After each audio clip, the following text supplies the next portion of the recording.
We've got a new limited edition drop, the original Mountain Dog tee that John Meadows had us design from the very beginning. So it's the first tee that he had made. Once again, this is a limited edition item, so when they're gone, they're gone. While I have your attention, you've seen me wear this one in a few podcasts to date. We've been holding back on it. This here, the 4-star tee, I think that's what we call it. It's on the website. New items, also under limited edition. Check out our shoulder saver pads. It's an easy way to do limited restricted range of motion exercises like board press that basically you just pop the pad on the bar, reduces the range of motion, pop it back off when you're done. Thank you guys for the support. Head over to elitefts.com.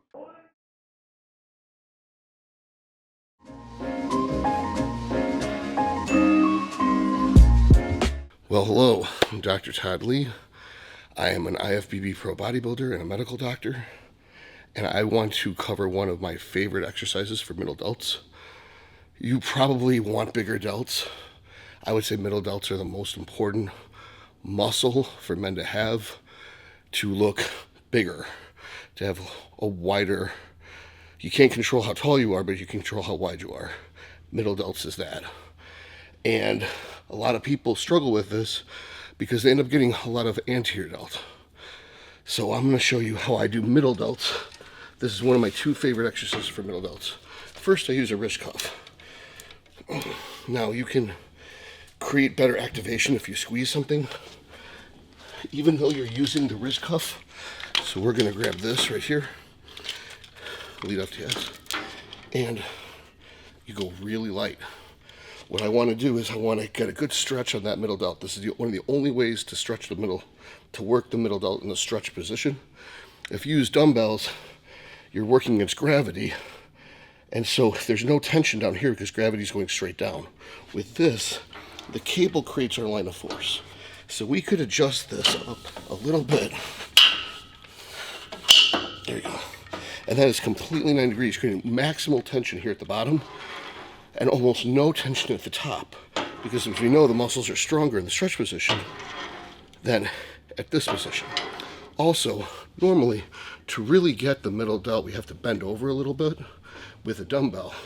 But because of this, because we're using a cable, with my shaker cup, I can move back and come across the body. And this is the middle delt better than anything else, really.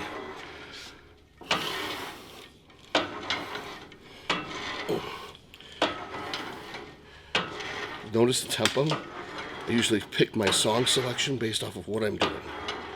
That way, I get to set the tempo of my heart rate, my breathing, to the music. And every rep should look as good as the first rep until you get volitional failure. Now I can feel my middle delt contracting right now, but not my anterior delt and not my rear delt. So the slow eccentric, squeeze the contraction so I can really pump it full of blood. The squeeze doesn't necessarily grow muscle, but it helps with the pump, and the pump helps you with my muscle connection. And my muscle connection helps with hypertrophy.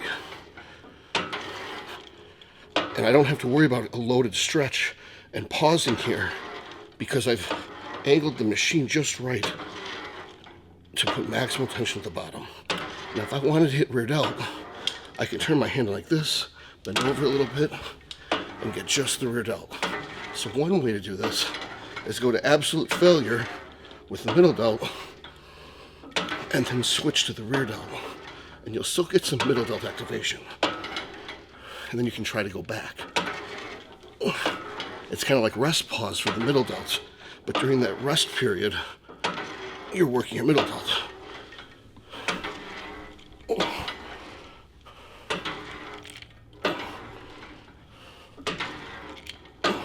Now if I want to go thumbs up, I can hit the front delt. This is the anterior delt.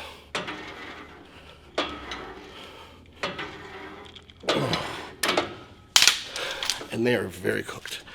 You can do anywhere from 2 to 6 sets of these.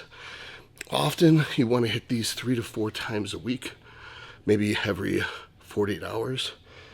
And you don't necessarily have to use the exact same exercise. You could do traditional dumbbell raises, one day, these 48 hours later, a machine 48 hours after that. And middle delts, I would put as a priority, I would put it at the beginning of a push day. For those people who are very focused with how much they lift, like powerlifting, I don't really think that doing middle delts before you do your benching is going to take away from it. Some of you would say otherwise. I totally understand that. But for people who are doing power building, it's pretty reasonable to put the middle delts before their bench, because you get to prioritize it. You get to do it first, so it's going to be most fresh. It's going to get the best results. Hopefully you find this helpful. You can get at me at Todd Lee MD on Instagram if you have any questions. Thank you.